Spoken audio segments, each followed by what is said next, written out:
রূপক অর্থে জিনা 6 প্রকার। জোরে বলেন, রূপক অর্থে জিনা কয় প্রকার? 1 নাম্বার জিনাল আইনি আন-নজরু, চোখের জিনা হলো যেই নারীকে আপনার দেখা হারাম তার দিকে তাকানো, এটা হলো চোখের জিনা। ইবনে মাসউদ প্রশ্ন করলেন সবচেয়ে বড় অপরাধ কোনটা? নবীজি বললেন আনতা জাআলা লিল্লাহি নিদ্দান ওয়া হুয়া খালাকাক, তুমি আল্লাহর সাথে কাউকে অংশীদারিত্ব সাব্যস্ত করা। ওয়া হুয়া খালাকাক, আল্লাহ তোমাকে বানাইলেন, আল্লাহ যিনি তোমাকে সৃষ্টি করলেন এই তার সাথে কাউকে যদি অংশীদারিত্ব বানিয়ে নাও তুমি আল্লাহর সাথে শিরিক করলা। আব্দুল্লাহ ইবনে মাসউদ বলেন ইন্না হাযা লাযীম, এটা তো বড় অপরাধ। কুলতু সুম্মা আইয়ুন, আমি প্রশ্ন করলাম হুজুর এরপর সবচাইতে বড় অপরাধ কোনটা আপনি বলেন। আল্লাহ নবী জবাব দিলেন এরপর সবচাইতে বড় অপরাধ হলো আনতা কতুলা ওয়ালা দাকা তাখাফু আইয়াতামা মাআক, তুমি তোমার সন্তানকে এই ভয়ে হত্যা করা, তোমার সন্তান তোমার ঘরে খাবার খাবে তাই তোমার অভাবের টেনশনে তোমার সন্তান হত্যা করা। এক সন্তান নেওয়ার পর আপনি 5 বছর 10 বছর আর কোনো সন্তান নেন না, আপনার বিবি অসুস্থ না, কোনো সমস্যা নাই, ডাক্তারও কিছু বলে নাই, এরপরেও আপনি সন্তান যদি না নেন, যত সন্তান আপনার আর আপনার বিবির কারণে নষ্ট হয়ে যায়, সন্তান হত্যা করার অপরাধী হিসাবে আল্লাহর আদালতে আপনাকে দাঁড়াতে হবে। 1 নাম্বার আল্লাহর সাথে শিরিক করা, 2 নাম্বার সন্তান এই ভয়ে হত্যা করা, আপনার সাথে সন্তান খাবার খাবে। আমি প্রশ্ন করলাম সুম্মা আইয়ুন ইয়া রাসূলুল্লাহ, এরপর সবচাইতে বড় অপরাধ কোনটা? আল্লাহর নবী জবাব দিলেন আনতুজানি হালিলাতা জারিক, তুমি তোমার প্রতিবেশীর স্ত্রীর সাথে ব্যভিচার করা, অবৈধ সম্পর্কে লিপ্ত হওয়া, এরপরে সবচাইতে বড় অপরাধ। সমাজে আছে এই অপরাধগুলা, প্রতিবেশীর কারো দিকে খারাপ নজরে দেখা, তাকানো, এটা সবচাইতে বড় অপরাধ। এই কথা বলার পর আব্দুল্লাহ ইবনে মাসউদের এই হাদিস থেকে আমরা জানলাম নবীজি বললেন সবচাইতে বড় অপরাধ আল্লাহর সাথে শিরিক করা, এরপর হলো সন্তান হত্যা করা, এরপরে সবচাইতে বড় অপরাধ প্রতিবেশীর বিবির সাথে ব্যভিচার করা।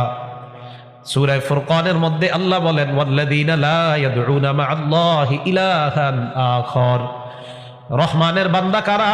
আল্লাহ পরিচয় দিতে দিতে 3 রকমের বান্দার পরিচয় দিলেন যারা আল্লাহর সাথে অন্য কাউকে শিরিক করে না। 2 নাম্বার ওয়ালা ইয়াকতুলুনান নাফসাল্লাতী হারামাল্লাহু ইল্লা বিল হক, যারা অন্যায়ভাবে কাউকে হত্যা করে না। 3 নাম্বার ওয়ালা ইয়াজনুন, যারা ব্যভিচার করে না। আল্লাহ বলেন ওয়া মাইয়াফআল যালিকা ইয়ালকা আসামা, যারা ব্যভিচার করবে, জিনা করবে, তারা আসাম নামক জাহান্নামের মধ্যে থাকবে। জাহান্নামের একটা এলাকার নাম হলো আসাম। এই আসাম নামক এলাকায় কারা থাকবে? দুনিয়ায় যারা ব্যভিচারের মধ্যে লিপ্ত হইতো আল্লাহ তাদেরকে আসাম নামক জাহান্নামে রাখবে। বলেন নাউজুবিল্লাহ। তাহলে ব্যভিচার একটা সময় আসবে মানুষ ব্যভিচার করাকে হালাল মনে করবে। নাউজুবিল্লাহি মিন যালিক। ব্যভিচার হালাল মনে করার কোনো সুরত নাই, কোনো সুযোগ নাই। বুখারী শরীফের 1386 নম্বর হাদিস, সামুরা ইবনে জুনদুব রাদিয়াল্লাহু তাআলা আনহুর বর্ণনা। নবীজি সাল্লাল্লাহু আলাইহি সাল্লাম ফজরের নামাজের পর সাহাবাদের দিকে ফিরে বসলেন। সাহাবাদেরকে প্রশ্ন করলেন তোমাদের কেউ কি গত রাতে কোনো স্বপ্ন দেখেছ? সাহাবারা কেউ কোনো জবাব দেয় না। আল্লাহ নবী বললেন তাহলে আমি বলি, গত রাত্রে আমি একটা আশ্চর্য ঘটনা দেখলাম। আমার কাছে 2 জন আসছে, আসার পর আমাকে উঠানোর পর সুন্দর একটা বাগানের মধ্যে নিয়ে যায়। বাগানের মধ্যে যাওয়ার পর আমাকে বললেন এই গাছটার মধ্যে উঠেন। আমি বিশাল বড় একটা গাছের উপর উঠলাম। উঠার পর উপরে উঠা হঠাৎ তাকায় দেখলাম একটা শহরের মধ্যে আমি প্রবেশ করলাম। গাছের উপর একটা শহর, এই শহরটা স্বর্ণ আর রূপার ইট দ্বারা নির্মাণ করা পুরা একটা শহরের মধ্যে আমি প্রবেশ করলাম। স্বর্ণ রূপা দ্বারা পুরাটা শহর। আমি ওখানে প্রবেশ করার পর উপরের দিকে তাকাইলাম, তাকায় দেখলাম মণি মুক্তা দ্বারা তৈরি করা একটা বিশাল বড় রাজপ্রাসাদ দেখা যায়। আমি অবাক হয়ে প্রশ্ন করলাম এটা কার? যেই 2 জন আমাকে নিয়ে গেলেন তারা জবাব দিলেন এই রাজপ্রাসাদ অন্য কারো নয়, এটা আপনার। সুবহানাল্লাহ।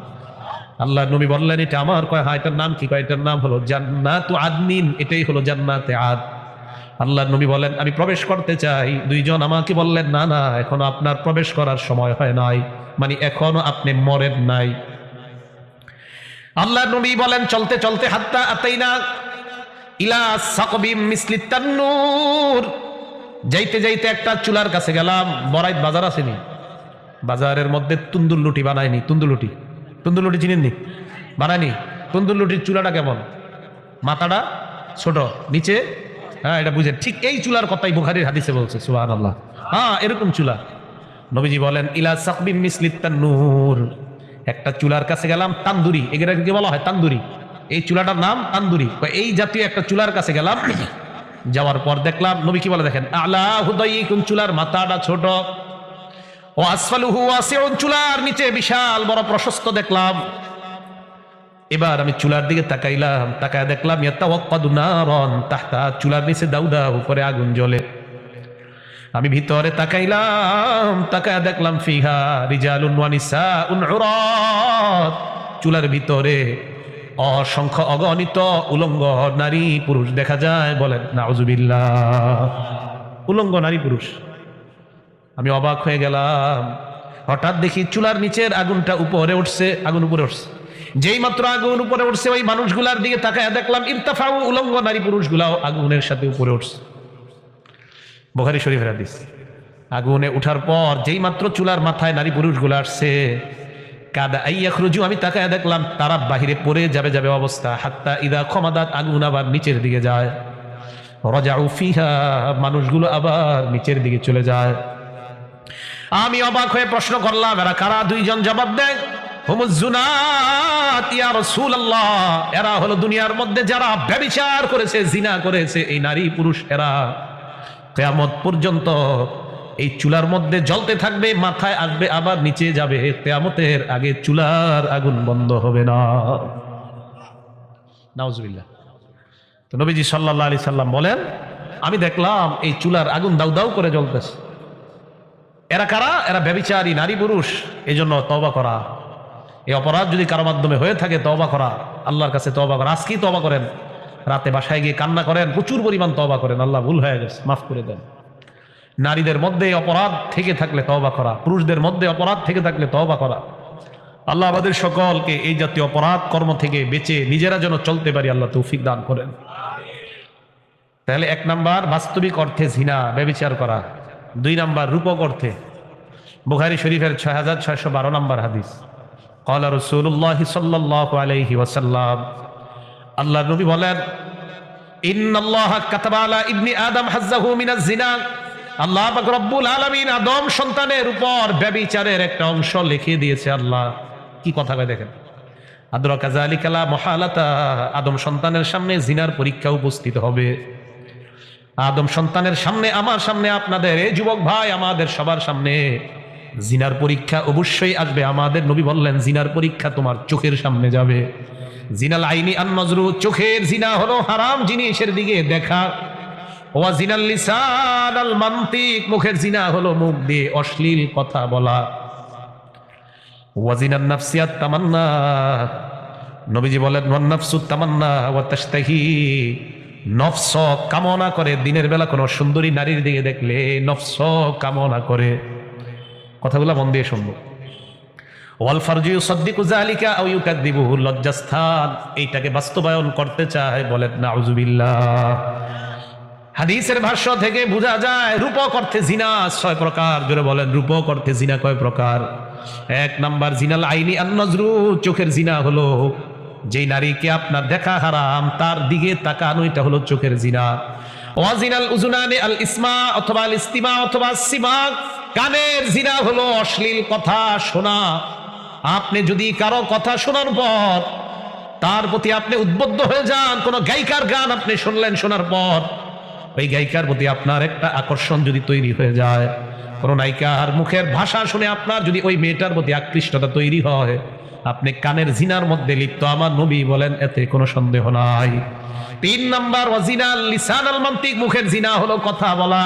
যুবক ভাই, রাতের বেলা ঘন্টার পর ঘন্টা একটা মেয়ের সাথে আপনি মোবাইলে কথা বললেন, আল্লাহ নবী বলেন এটা ব্যভিচার, এতে কোনো সন্দেহ নাই।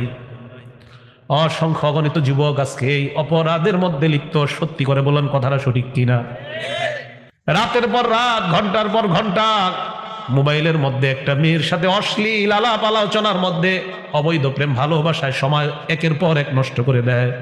3 নাম্বার মুখের জিনা হলো কথা বলা। 4 নাম্বার ওয়াজিনাল ইয়াদিয়াল বাতশু, হাতের জিনা হলো স্পর্শ করা। 5 নাম্বার ওয়াজিনাল রিজলিয়াল মাশিউ, পায়ের জিনা হলো হেঁটে হেঁটে ব্যভিচার করার জন্য যাওয়া। 6 নাম্বার আল কলব জিনাল কলব, অন্তরের জিনা হলো 1 নাম্বার ছিল আপনার চোখের জিনা।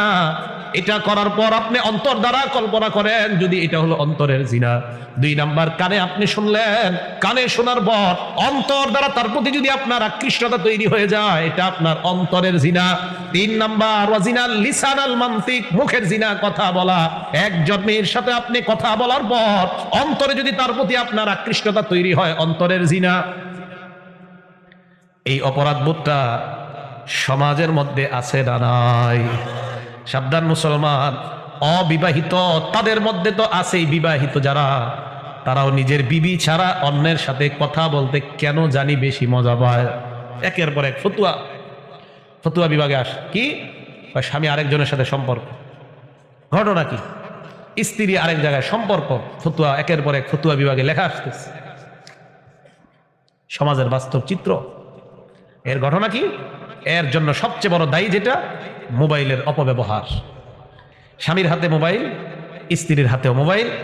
স্ত্রীকে এমন স্বাধীনতা দিয়ে দেওয়া হয়েছে মোবাইলের ক্ষেত্রে, স্ত্রীকে 1 বার 2 বার 10 বার 20 বার একটা ছেলে যদি পেয়ে বসে ডিস্টার্ব করতে করতে এক পর্যায়ে মেয়েটার সাথে তার সম্পর্ক তৈরি হয়ে যায়।